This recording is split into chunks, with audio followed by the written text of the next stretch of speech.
Hey friends, welcome back to my YouTube channel. As an Altenew brand ambassador, I am so excited to be sharing today's card tutorial with you as I've used some brand new products by Altenew to create a card inspired by Piet Mondrian's composition with red, blue, and yellow. I am going to be pulling in a couple new products. We're going to be using the Paper Rhythm Embossing Folder, the Pixel Panel Die Set, and the Outlined Hello Die Set to bring this card together and give it a fantastic bold color palette. Now I am going to be playing around with these colors. We're going to be using black, gray, white, blue, yellow, and red to bring all of the different elements of this card together. And we're going to start with the outlined hello die. I love how mindful Altenew is when it comes with the packaging for their product.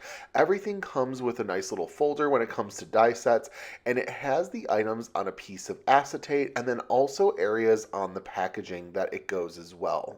Now, as you can see, there's a base hello and then there's the outlined hello and we're going to be using both of them to put our card together. I am going to use the outline and die cut it from the black paper that I pulled, and this is going to help give a frame to our hello sentiment. And then after we get that secured with mint tape, I am going to use white paper to go ahead and die cut the base piece of the hello. You can refer to this as a base piece or a shadow, but it is going to be the background element. So we are going to have both of those die cuts nicely ready to go. As you can see, we've got the black outline and the white base piece. And then we are also going to need to use the outline piece to die cut from the red, blue, and yellow cardstock that we've pulled earlier. I am going to use this outlined hello on each of the colors pulled so that I can get the little shapes that this die cut is going to produce. Now, I did want to stop for just a moment and let you know that as an Altenew brand ambassador, I do have a special offer for you of using code JUSTIN8OFF to get $8 off your order of $79 or more. This is through March 25th and April 1st of 2026, so be sure to use that code to get your shop on. Now, getting back to our card, we are going to use all of the elements in my stack and sort tray on top to put our sentiment together. So I will be using some liquid glue in my Misty Precision glue press on the outlined hello, and then we are going to adhere it directly on top of our hello base piece in white. I'm trying to make sure I don't have too much liquid adhesive because I don't want it smudging outside and into the different areas. So once I'm happy with the amount of adhesive, I just sort of nudge it into place, and then I can begin putting the different elements inside of each of the areas that we've die cut. Now, continuing with my inspiration of the composition with red, blue, and yellow, I am going to be adhering the different colored die cuts into each of the designated spots that we have prepared. This element is really going to feature those red, blue, and yellow colors in addition to using white and black as well, as these are the core 5 elements that you're going to see in the referenced artwork. I thought that this die set just lent itself so perfectly to reference each of the colors, and I love how the black of the outline frame really helps give that black outline element that you can also see in the art as well. So I'm getting each of these little pieces nicely put into place on the die cut, and once I'm happy where everything lies, I am going to take my hello die cut and set it aside for later. Now we're going to pull in the Paper Rhythm Embossing Folder, and I'm going to use this with some charcoal cardstock that I pulled from my stash.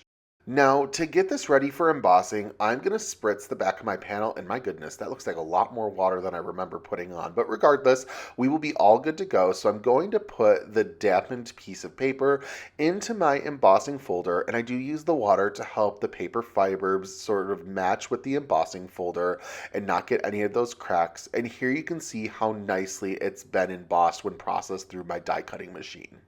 What we're also going to do is we are going to do a little bit of ink splattering. So I'm going to pull in some Lava Rock ink. This is a dye ink by Altenew, and I am going to put it onto my glass mat, add a little bit of water to it to water it down, and then splatter it onto my cardstock. I wanted to go as close to black as I could. I know Lava Rock is a very warm gray color. You can definitely see elements of brown in it, but I knew that splattering it on top of the dark gray cardstock you were going to just mostly get splatters that were going to look like a darker gray than the cardstock itself. So I wanted to kind of play around with that.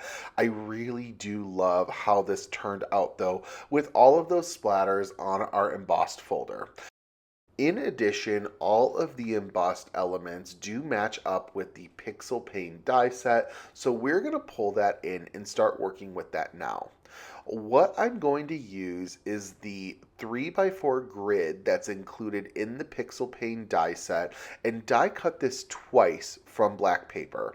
Now I'm using the exact same paper I used for the outline of our Hello Word die.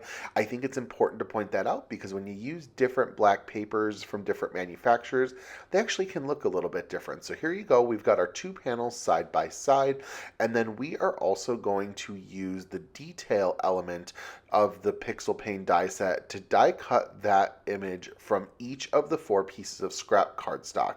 And this is going to help decorate the inside of our Pixel Pane. So we're going to get those blue, yellow, red, and white die cut shapes that we're going to be able to decorate it with later.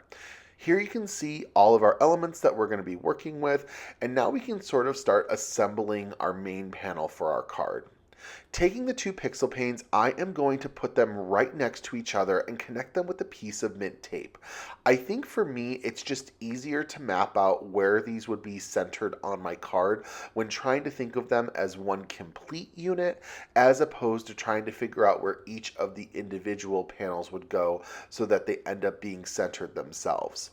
I'm going to use just enough liquid adhesive to ensure that these 2 pixel panes are adhered securely to our panel, and once I'm satisfied with the amount of adhesive on the back of the die cuts, I'm going to flip them over and then try my best to get them as centered as possible onto the panel. So I'm just going to sort of carefully get everything nice and nudged.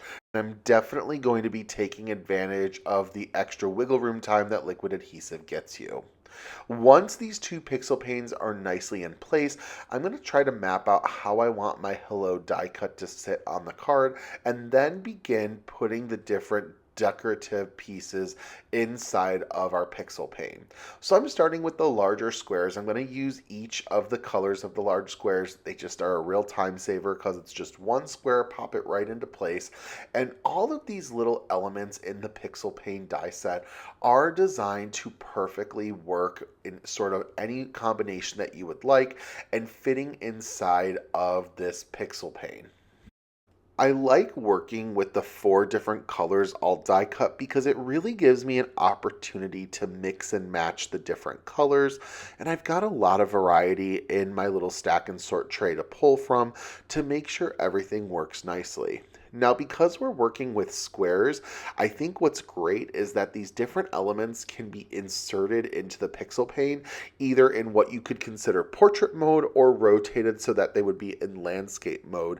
And either of those really work nicely. I'm taking advantage of both orientations just to sort of increase interest, trying to combine as many of the different colors as I can, and just getting a really nice variety of shapes and designs for this pixel pane.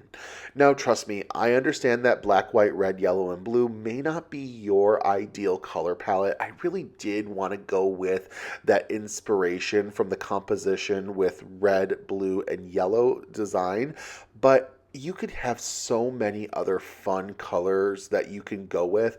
I think that this would lend really nicely to a citrus color panel, especially with spring finally here. You could also play with all colors of the rainbow. I think that if you did rainbow pastels, that would be really pretty. I also think you could go just like totally grayscale with this and go with like 5 or 6 different colors of gray cardstock, and I think that would be really cool to see as well. I just really wanted to see this through with this design element, and I'm really liking how bold it is and how it reminds me of this fantastic piece of art. With all of these elements nicely adhered, I can now try to figure out how I want my hello sentiment to sit on this panel, and I'm really quickly beginning to realize that it's kind of blending in a little bit more than I would like it to, and I need to do something to make that hello sentiment pop just a little bit more. So what I decide to do is I decide to use that outline piece from the Outlined Hello die set, die cut it in white, and then use it to sort of give a white border around our die cut to let it pop just a little bit more off of the panel. So I'm going to take liquid adhesive to the back of my prepared die cut, and then I am going to adhere it to the bottom right portion of the white outline piece. This is going to give a nice white outline to the left and topmost portions of our die cut. To also give this die cut a little bit of an extra pop as well, I couldn't resist by adding some foam strips. So I'm adding some 3mm foam strips to the card panel just to make sure that this die cut pops really nicely. I'm a huge proponent of using foam strips on focal elements for your card, so I knew that I needed to use it on this hello to truly make it the star that it deserves to be. So I am going to remove the backing of my foam tape and then put it nicely in the center of our card. Then I will have to, of course, put it onto an A2 size card base. Now, after I get it nice and positioned onto my card base, we're going to do a little bit of embellishment work. I always like to do embellishments as the very last step, even after the card is onto a card base, because I feel like it's really easy to accidentally sort of disturb the embellishments. This way I secure this is the last thing I'm doing. After I video this card, I can go ahead, put it behind me, set it aside to let that adhesive dry entirely and have nothing be disturbed. Now I've got a couple iridescent embellishments in my stash that I pulled out, and I'm just going to add them to my panel to give it a little bit of extra glitz and shine. I definitely could pull in some bolder embellishments that feature those different reds, blues, and yellows, but I just thought the iridescence would work really nice, especially if used kind of sparingly, because I only end up using 5 embellishments for the card, and I think it's sort of the perfect amount to highlight around this hello die cut. Once I get all of my little embellishments nicely into place, that is going to be the finishing touch of our card, and I just love how it looks. This card is so bold and just so packed with color. I think it just turned out perfectly. Thank you all so very much for stopping by my channel today. I hope that this card leaves you inspired for your next fantastic creation. Now, if you haven't yet already, don't forget to like and subscribe. And also, don't forget, you can use code Justin8off on Altenew.com, and that's going to get you $8 off your next order of $79 or more. All products from today's video are listed in the description below, so if anything I did today may have inspired you for your next creation that you want to go shop a little bit, using those links below do help support me and my creations. I appreciate you so very much for using them. Thank you again for stopping by. I hope you have a fantastic crafty day, and I'll see you real soon.